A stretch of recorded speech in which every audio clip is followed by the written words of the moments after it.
मित्रांनो, तुम्ही पाहत आहात इम्पॉर्टंट करंट अफेअर्स 2020.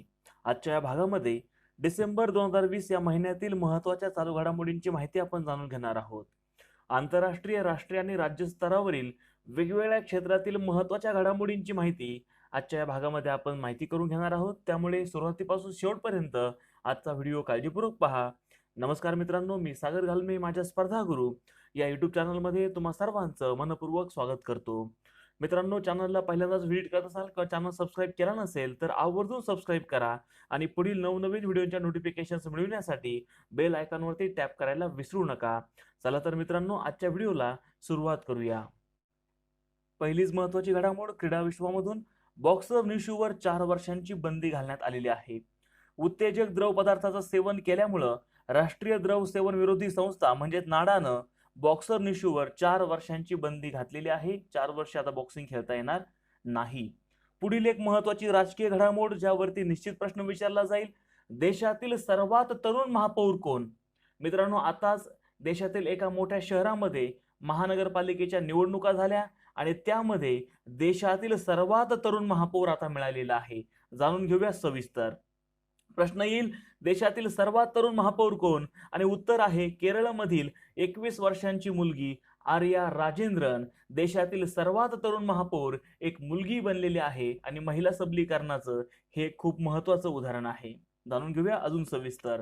आर्या ही मार्क्सवादी कम्युनिस्ट पार्टीचं प्रतिनिधित्व करते आणि तिच्या पक्षाला या महापालिकेच्या निवडणुकीमध्ये बहुमत मिळालं आणि पार्टीनं आर्याला त्या ठिकाणी महापौर बनण्याची संधी दिलेली आहे. तिरुअनंतपुरमची ती महापौर बनणार आहे. मित्रांनो, केरळ या राज्याचं, ज्याला देवभूमी असं म्हणतात, केरळ ज्याचा साक्षरतेमध्ये देशामध्ये अग्रक्रम आहे, अशा या केरळ राज्याची राजधानी म्हणजे तिरुअनंतपुरम आणि या तिरुअनंतपुरम या देशातील महत्त्वाच्या शहराचं इलेक्शन झालंय आणि या महत्त्वाच्या शहराची महापौर असणार आहे सर्वात युवा महापौर, सर्वात तरुण महापौर, फक्त 21 वर्षांची महापौर. हिचं नाव आहे आर्या राजेंद्रन. मुडाव मुघल या वॉर्डातून ती विजयी झालेली आहे आणि BScच्या दुसऱ्या वर्षाची ती विद्यार्थिनी आहे. पुढील घडामोड, आरोग्य क्षेत्रातून महत्त्वाची घडामोड ज्यावरती निश्चित प्रश्न विचारला जाईल. निमोनियासाठी आता स्वदेशी लस विकसित करण्यात आलेली आहे. देशात दरवर्षी 67,000हून अधिक 5 वर्षाखालील मुलांचा निमोनियामुळे मृत्यू होतो आणि मित्रांनो, बालमृत्यूमध्ये सुमारे 71% मृत्यू हे फक्त निमोनियामुळे होतात. या लसीचं नाव आहे निमोसिल्स. प्रश्न विचारला जाईल की निमोनियासाठी विकसित करण्यात आलेल्या स्वदेशी लसीचं नाव काय आहे? तर निमोसिल्स. आणि मित्रांनो, देशातील आणि आपल्या पुण्यातील एक महत्त्वाची संस्था सिरम इन्स्टिट्यूट या सिरमनं या निमोसिल्सचा विकास केलेला आहे, निर्मिती केलेली आहे, संशोधन केलेलं आहे. जाणून घेऊया निमोसिल्सची वैशिष्ट्ये. देशातील ही पहिली न्यूमोकोकल कॉन्जुगेट लस आहे. देशातील पहिली न्यूमोकोकल कॉन्जुगेट लस म्हणजे निमोसिल्स. जागतिक आरोग्य संघटनेची सुद्धा निमोसिल्सला मान्यता मिळालेली आहे आणि 5 वर्षाखालील मुलांना ही लस देता येणार आहे. निमोसिल्सची वैशिष्ट्ये काय आहेत? तर मित्रांनो, बिल आणि मेंडिसा गेट्स फाउंडेशन PATH या संस्थांच्या सहकार्यानं निमोसिल्सचं संशोधन सिरमनं केलेलं आहे. एकूण 3 डोस, 2 डोस महिन्याच्या अंतरानं आणि शेवटचा डोस 6 महिन्यानंतर, अशा पद्धतीनं एकूण 3 डोस द्यावे लागणार आहेत 5 वर्षाखालील मुलांना. न्यूमोकोकल कॉन्जुगेट लस म्हणजे काय? तर शरीरातील रोगप्रतिकार शक्ती वाढविण्यासाठी अशक्त असलेल्या रोगकारक प्रतिजनांना म्हणजे अँटीजनला सशक्त प्रतिजनांबरोबर शरीरात सोडले जाते. त्यामुळे रक्तातील पेशींची संबंधित आजारांच्या प्रतिजनांशी लढण्याची शक्ती विकसित होते. त्यालाच कॉन्जुगेट लस असे म्हणतात आणि न्यूमोनियासाठी तयार केलेल्या अशा लशीला न्यूमोकोकल कॉन्जुगेट लस असे म्हणतात आणि देशातील पहिली न्यूमोकोकल कॉन्जुगेट लस आहे निमोसिल्स. पुढील घडामोड, आंतरराष्ट्रीय घडामोड, महत्त्वाची घडामोड, तिबेट धोरण आणि समर्थन कायदा 2020 अमेरिकन संसदेनं हा नुकताच मंजूर केलेला कायदा आहे. राष्ट्राध्यक्ष डोनाल्ड ट्रम्प यांची या कायद्यावरती 27 डिसेंबर रोजी स्वाक्षरी झालेली आहे. म्हणजे हा कायदा अमेरिकेनं मंजूर केला आहे. अमेरिकेचा तिबेट संदर्भात हा एक नवीन करार आहे. या करारानुसार चीनच्या हस्तक्षेपाशिवाय तिबेटी जनतेला त्यांचे धर्मगुरू अर्थात दलाई लामा यांचे उत्तराधिकारी निवडण्याचा अधिकार मिळणार आहे. दलाई लामा जे 1959 सालापासून भारताच्या आश्रयाला आहेत. या कायद्यातील प्रमुख तरतुदी काय आहेत? तिबेटमधील बौद्ध समुदायाला 14व्या दलाई लामांचा उत्तराधिकारी निवडण्याचा हक्क देणे, नव्या दलाई लामांच्या निवडीसाठी आंतरराष्ट्रीय पातळीवर आघाडी स्थापन करता येणार, तिबेटमधील ल्हासा शहरात अमेरिकेचा वाणिज्य दूतावास उभारेपर्यंत अमेरिकेतील चीनच्या नव्या वाणिज्य दूतावासावर निर्बंध लादणार, तिबेटमधील नागरिकांना पाठिंबा देणाऱ्या तिबेटमधील अशासकीय संस्थांना अर्थसहाय्य करणे. या कायद्यातील अजून काही तरतुदी जाणून घेऊया. दलाई लामांचा उत्तराधिकारी बाबत दखल देणाऱ्या चीनी अधिकाऱ्यांच्या आर्थिक बाबी व व्हिसावर निर्बंध आणणे, चीन व आंतरराष्ट्रीय वैज्ञानिक संस्थांच्या मदतीनं तिबेटमधील पर्यावरणाचे रक्षण करणे. पुढील महत्वाचा एक घडामोड पुरस्काराविषयी. तानसेन संगीत पुरस्कार 2020 बाबत मध्य प्रदेश सरकारकडून दिला जाणारा हा एक प्रतिष्ठित पुरस्कार आहे. प्रसिद्ध संतूर वादक पंडित सतीश व्यास यांना 2020 चा तानसेन पुरस्कार प्रदान करण्यात आला आहे. स्वरूप काय पुरस्काराचं तर 2 लाख रुपये रोख, मानपत्र, शाल आणि श्रीफळ. मध्य प्रदेशच्या सांस्कृतिक कार्य संचालनालयातर्फे हा पुरस्कार दिला जातो. जेडीयू म्हणजेच जनता दल संयुक्त, सध्या या पक्षाचे नेते नितीश कुमार बिहारचे मुख्यमंत्री आहेत आणि इलेक्शन झाल्यानंतर नितीश कुमार जे बिहार निवडणूक प्रत्यक्षात होईपर्यंत जदयूचे अध्यक्ष होते, त्यांनी आता हे या पक्षाचं अध्यक्षपद सोडलेलं आहे आणि जेडीयूला आता नवीन अध्यक्ष मिळाले. त्यांचं नाव आहे रामचंद्र प्रसाद सिंग. ते विद्यमान राज्यसभा खासदार आहेत. पुढील घडामोड. ज्येष्ठ नृत्य अभ्यासक सुनील कोठारी यांचं निधन झालंय 27 डिसेंबर रोजी. त्यांना भारत सरकारनं पद्मश्री पुरस्कार देऊन गौरविलं होतं. याचबरोबर न्यूयॉर्कचा नृत्य असोसिएशनचा जीवन गौरव पुरस्कारही त्यांना मिळालेला आहे. उर्दूतील साहित्य सूर्य साहित्यिक शमसूर रहमान फारुकी यांचं 25 डिसेंबर रोजी निधन झालंय. ते उर्दू भाषेतील प्रसिद्ध शायर आणि लेखक होते.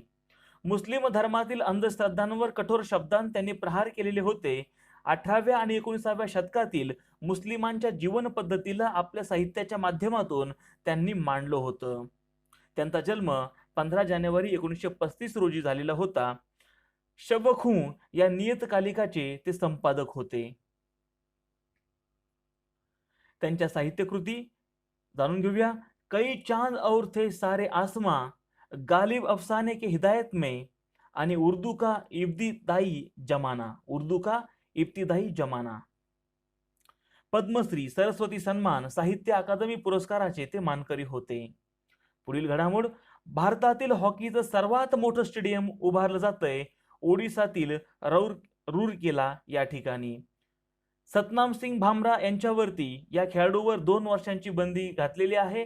डोपिंग मध्ये दोषी आढळल्यामुळं नाडानं ही कारवाई केलेली आहे. 2015 मध्ये NBA संघात समावेश झालेला तो पहिलाच भारतीय खेळाडू ठरलेला होता. आता मात्र डोपिंग मध्ये दोषी आढळल्यामुळं 2 वर्षांची बंदी असणार आहे.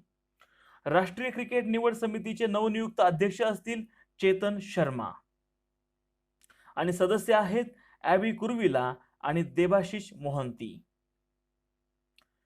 लिजन ऑफ द मेरिट 2020 जगातील एक महत्वाचा प्रतिष्ठित पुरस्कार जाणून घेऊया सविस्तर.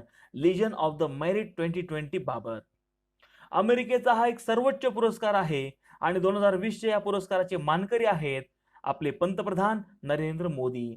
भारत आणि अमेरिकेतील धोरणात्मक भागीदारी आणखी दृढ करण्यात आणि जागतिक शक्ती म्हणून भारताला पुढे आणण्यात दाखविलेल्या नेतृत्व गुणांचा गौरव म्हणून प्रधानमंत्रींचा लिजन ऑफ द मेरिट हा पुरस्कार देऊन गौरव अमेरिकेने केला आहे.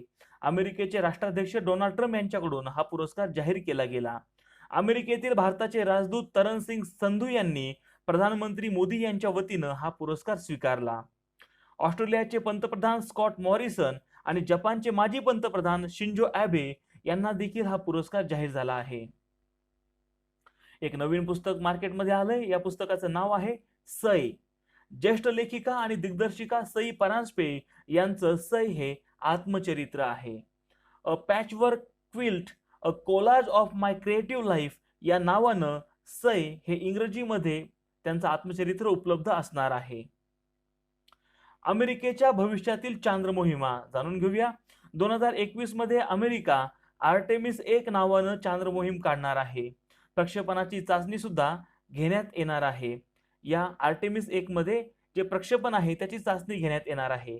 2023 साली आर्टेमिस 2चं प्रक्षेपण होईल आणि यामध्ये एका अंतराळवीरासह यानाची चाचणी घेण्यात येणार आहे. आणि 2024 साली आर्टेमिस 3चं प्रक्षेपण होईल.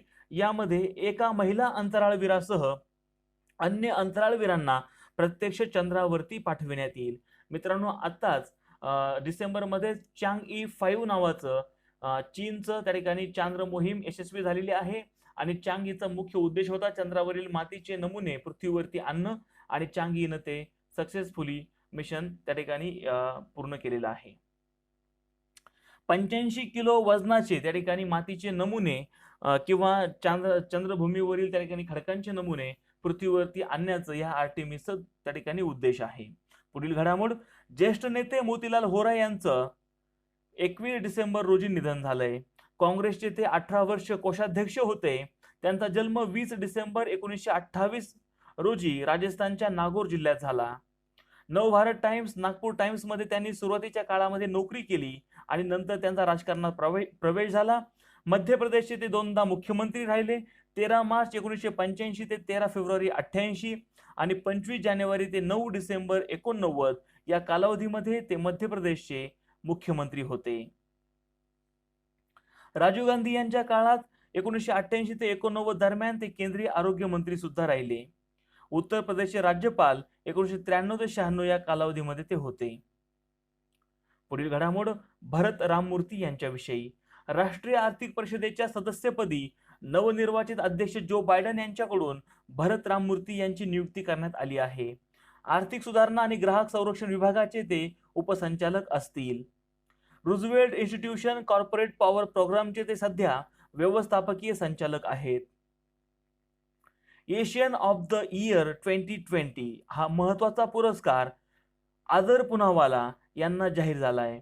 मित्रांनो, आदर पूनावाला हे जगातील सर्वात मोठी लस उत्पादक कंपनी असलेल्या पुण्यातील सिरम इन्स्टिट्यूट ऑफ इंडियाचे मुख्य कार्यकारी अधिकारी आहेत. कोविड-19च्या काळात केलेल्या कार्याचा गौरव म्हणून त्यांना एशियन ऑफ द इयर 2020 या पुरस्कारानं सन्मानित केलं जातंय.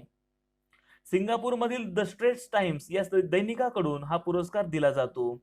इतर या पुरस्काराचे मानकरी चीनी संशोधक झँग योंग झेन, ज्यांनी SARS-CoV-2 या विषाणूचा शोध लावला. याचबरोबर चीनचे मेजर जनरल चेन वेई, जपानचे डॉक्टर रुईची मोरिशिटा आणि सिंगापूरचे प्राध्यापक ओई एंग इओंग हे या महत्वाच्या पुरस्काराचे मानकरी आहेत. पुढील घडामोड, ग्लोबल टीचर पुरस्कार 2020 विषयी. मित्रांनो, शिक्षकांसाठी दिला जाणारा हा ग्लोबल टीचर पुरस्कार जगातील सर्वोच्च पुरस्कार मानला जातो आणि 2020च्या पुरस्काराचे मानकरी आहेत रणजित सिंग डिसले. युनेस्को आणि वार्की फाउंडेशन तर्फे हा पुरस्कार दिला जातो आणि या पुरस्काराचं स्वरूप आहे 7 कोटी रुपये. आणि मित्रांनो, रणजित सिंग डिसले हे महाराष्ट्रातील सोलापूर जिल्ह्यामध्ये आहेत आणि एका झेडपी शाळेचे ते शिक्षक आहेत. एका झेडपी शाळेच्या शिक्षकाचा जगातील सर्वोच्च शिक्षकासाठी दिला जाणारा पुरस्कार देऊन सन्मान झालेला आहे. ही देशासाठी खूप महत्वाची, मानाची, गौरवाची गोष्ट आहे. भारतातील कोरोना विषाणूचं D614G असं नामकरण करण्यात आलेलं आहे. कारण की मित्रांनो, गेल्या वर्षी त्या ठिकाणी 31 डिसेंबर 2019 पहिला चीनमध्ये रुग्ण आढळला आणि त्यानंतर हळूहळू जगभरामध्ये ही लाट पसरत गेली. संपूर्ण मागील 9-10 महिन्यांपासून संपूर्ण जग कोरोनाच्या त्या ठिकाणी छायेमध्ये होतं. अनेक ठिकाणी लॉकडाऊन लागलं, भयानक परिस्थिती होती, अनेकांचे रोजगार गेले, उद्योगधंदे बंद पडले. आणि मित्रांनो, हळूहळू आता परिस्थिती पूर्वपदावरती येत असतानाच पुन्हा एकदा ब्रिटन सारख्या देशांमध्ये या कोरोनाचा नवीन स्ट्रेन आता आढळलेला आहे. आणि बऱ्याच देशांमध्ये, जसा ब्रिटनमध्ये वेगळ्या त्या ठिकाणी गुणधर्म असलेला नवीन कोरोना आढळला, तसाच काही राष्ट्रांमध्ये सुद्धा वेगळे त्या ठिकाणी कोरोना विषाणू आढळलेले आहेत. आणि म्हणूनच की भारतामध्ये जो कोरोना विषाणू आहे तो नेमका कोणत्या स्वरूपाचा आहे, त्याचे गुणधर्म जाणून घेतल्यानंतर या विषाणूचं जो भारतात आढळतोय त्याचं नामकरण D614G असं करण्यात आलेलं आहे. त्यामुळे प्रश्न येऊ शकतो की भारतातील कोरोना विषाणूचं नामकरण काय, तर D614G. पुढील महत्वाचे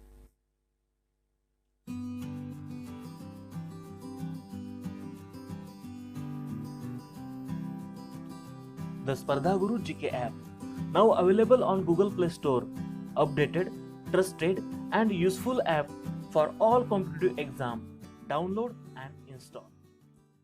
घडामोड जाणून घेऊया. संसदेच्या नवीन इमारतीचं भूमिपूजन नुकतंच झालंय 10 डिसेंबर रोजी प्रधानमंत्री नरेंद्र मोदी यांच्या शुभ हस्ते. नवी इमारत जी असणार आहे तिचा आकार त्रिकोणाकृती असणार आहे. सध्याच्या संसदेच्या इमारती शेजारीच ही नवीन इमारत उभारली जाणार आहे. टाटा प्रोजेक्ट्स लिमिटेडनं 861.90 कोटी रुपयांची सर्वाधिक कमी बोली लावत ही बोली जिंकलेली आहे आणि टाटा प्रोजेक्ट्स लिमिटेडकडे नव्या संसद उभारणीचा प्रोजेक्ट त्यांच्या हाती आहे. आणि जे काही 2022ला देशाचा अमृत महोत्सव आहे तोपर्यंत ही नवीन त्या ठिकाणी जी संसद भवन आहे त्याची उभारणी पूर्णत्वास नेण्याचा संकल्प सोडलेला आहे. देशाच्या स्वातंत्र्याच्या अमृत महोत्सवी म्हणजे 2022 साली या नवीन भवनाचं उद्घाटनाचं ध्येय आहे. मोठे घटना सभागृह म्हणजेच कॉन्स्टिट्यूशन हॉल असणार. यामध्ये भारताची लोकशाहीची परंपरा दाखवली जाणार आहे. तर मित्रांनो, या लोकसभेमध्ये 888 सदस्य बसू शकतील आणि राज्यसभेमध्ये 384 सदस्य बसू शकतील एवढी जागा असणार आहे. नव्या इमारतीचं बिल्डअप क्षेत्र असणार आहे 64,500 चौरस मीटर एवढं. नव्या संसद भवनाच्या बांधकामाचा प्रस्ताव लोकसभेचे अध्यक्ष ओम बिर्ला आणि राज्यसभेचे सभापती व्यंकय्या नायडू यांनी 5 ऑगस्ट 2019 रोजी लोकसभा आणि राज्यसभेत पारित केला होता. त्यानुसारच आता या नव्या इमारतीचं भूमिपूजनाचा कार्यक्रम संपन्न झालेला आहे. संसद भवन, जे मूळ संसद भवन सध्या आहे त्याबद्दल जाणून घेऊया. या संसद भवनाची जी इमारत सध्या दिल्लीमध्ये आहे, संसद भवनाची या इमारतीची पायाभरणी 12 फेब्रुवारी 1921 साली झालेली होती. बांधकाम पूर्ण होण्यास 6 वर्ष एवढा वेळ लागलेला होता. त्यावेळेच्या या संसद भवनाच्या निर्मितीसाठी खर्च आला होता 83 लाख रुपये. तत्कालीन व्हाईसरॉय लॉर्ड आयर्विनच्या हस्ते 18 जानेवारी 1927 रोजी संसद भवनाचं त्या ठिकाणी उद्घाटन झालेलं होतं. आणि या संसद भवनाचा वास्तुरचनाकार होता एडविन लुटियन्स आणि हर्बर्ट बेकर. सध्याचे संसदीय कामकाज मंत्री आहेत प्रल्हाद जोशी आणि नगर विकास मंत्री आहेत हरदीप सिंग पुरी. पुढील घडामोड कोरोना लसीकरणाबाबत. कोरोना प्रतिबंधासाठी जगातील पहिली लसीकरण मोहीम सध्या ब्रिटनमध्ये सुरू झाली आहे. प्रश्न येऊ शकतो की कोरोना प्रतिबंधासाठी जगातील पहिली लसीकरणाची मोहीम कोणत्या देशात सुरू झाली? तर मित्रांनो, ब्रिटनमध्ये. आणि लस टोचून घेणाऱ्या जगातील पहिल्या व्यक्ती ठरल्या आहेत 90 वर्षांच्या मार्गारेट किनन किंवा मॅगी आजी. ब्रिटननं फायझर कंपनीच्या लशीला मंजुरी दिली आहे. म्हणजेच जगामध्ये पहिली जी काही लसीकरण अधिकृत जे काही लसीकरण आता सुरू झालं आहे, म्हणजे कोणत्या कंपनीची लस पहिल्यांदा टोचण्यात आली तर फायझर. पुढील घडामोड जगातील सर्वोच्च शिखराच्या उंचीबाबत. मित्रांनो, जगातील सर्वोच्च शिखर आहे माउंट एव्हरेस्ट. नेपाळ आणि चीनकडून या माउंट एव्हरेस्टच्या शिखराची उंची त्या ठिकाणी संयुक्त प्रकारे त्या ठिकाणी मोजण्यात आली आणि या उंचीमध्ये 86 सेंटीमीटर एवढी वाढ झाल्याचं निदर्शनास आलेलं आहे. आणि आता माउंट एव्हरेस्टची नवीन उंची असेल 8,848.86 मीटर एवढी. भारताने 1954 साली मोजलेल्या उंचीपेक्षा 86 सेंटीमीटर अधिक उंची आता माउंट एव्हरेस्टची असणार आहे. नेपाळ सरकारकडून 8 डिसेंबर रोजी ही नवीन उंची जाहीर करण्यात आली. चीनकडून 1975 साली मोजणी झाली, त्यावेळेला 8,848.13 मीटर एवढी उंची भरलेली होती.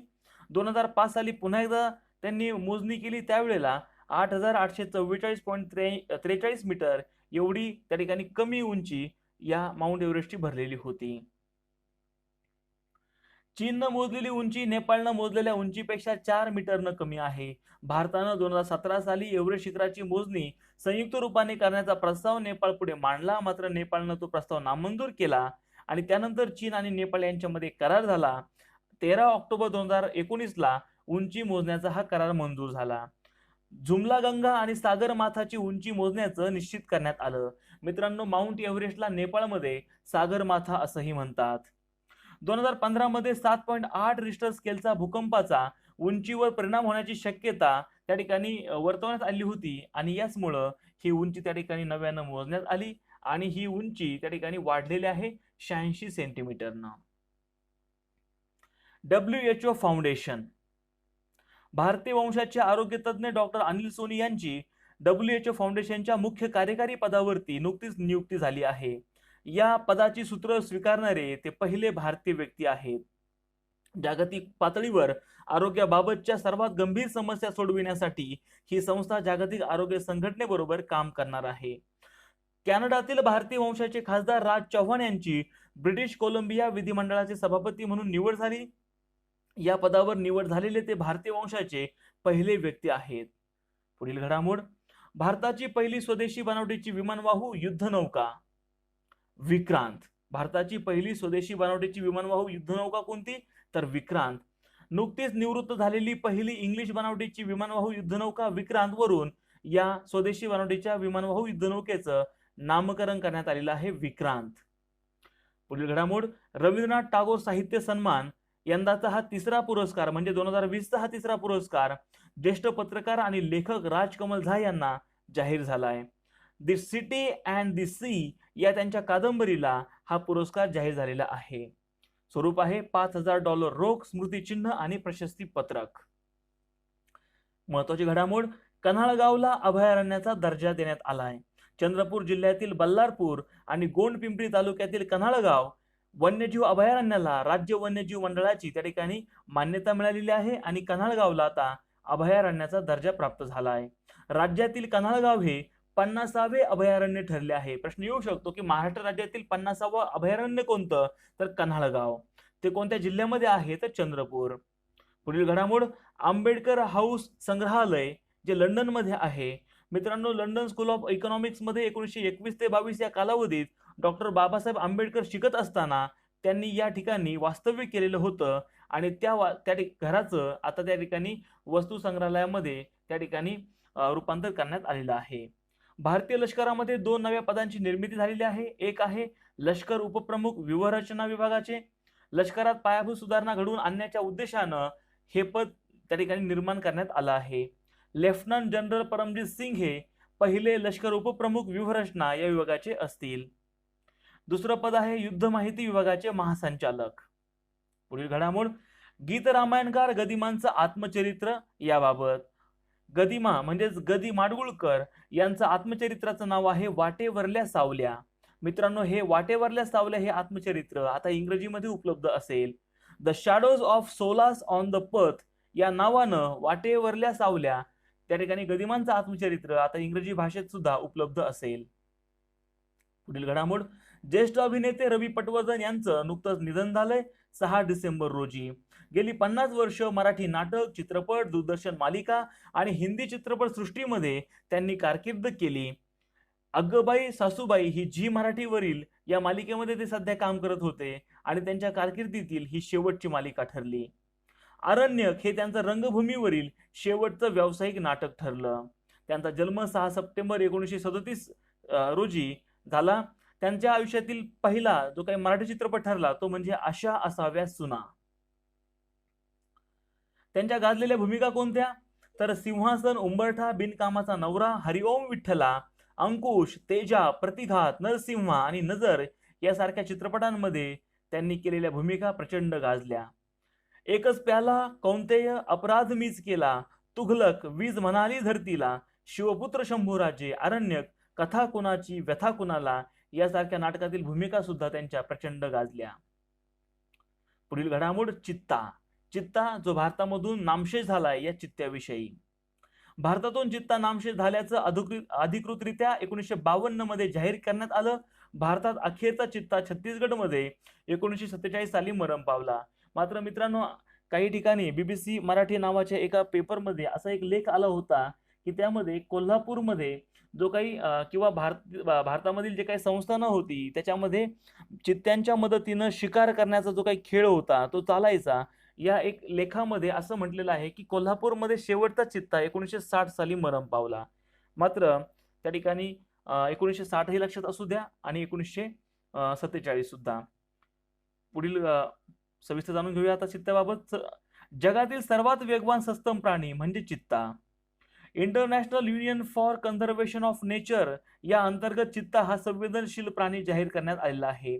धोका असलेल्या वन्यजीवांच्या रेड लिस्ट मध्ये त्याचा समावेश करण्यात आला आहे.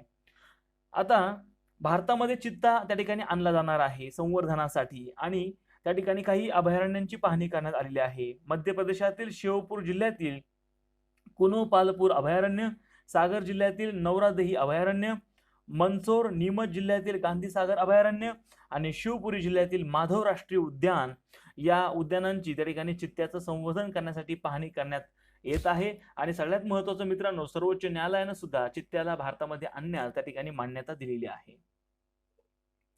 संगीतकार नरेंद्र भिडे यांचं 10 डिसेंबर रोजी निधन झालंय. मुळशी पॅटर्न जो मराठी चित्रपटामध्ये अलीकडे आलेला जो काही चित्रपट होता प्रचंड गाजला आणि या चित्रपटाला त्या ठिकाणी संगीत दिग्दर्शन त्यांनी दिलेलं होतं. पुढील घडामोड, ख्यातनाम नृत्यकार आस्ताद देबू यांचं 10 डिसेंबर रोजी निधन झालंय.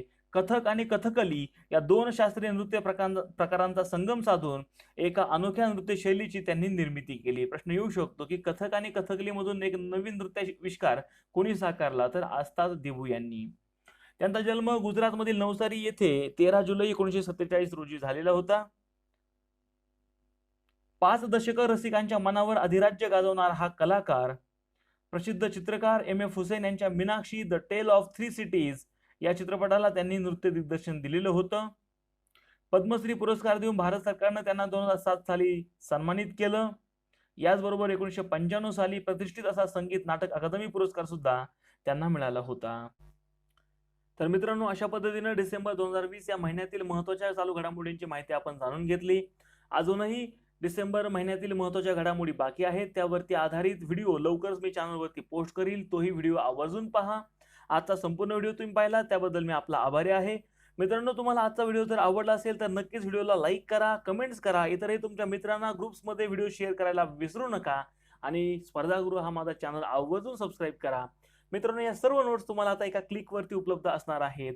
गुगल प्ले स्टोअरला व्हिजिट करा, द स्पर्धागुरू GK ॲप आपल्या मोबाईलमध्ये डाउनलोड करून इन्स्टॉल करा आणि स्पर्धा परीक्षांच्या तयारीसाठी यूट्यूब चॅनल बरोबरच ॲपचा सुद्धा आवर्जून वापर करा. तुम्हाला आगामी होणाऱ्या सर्व स्पर्धा परीक्षांसाठी स्पर्धागुरू चॅनल आणि स्पर्धागुरू GK ॲपच्या वतीनं खूप खूप शुभेच्छा. पाहत रहा आपला आवडता चॅनल स्पर्धागुरू. धन्यवाद.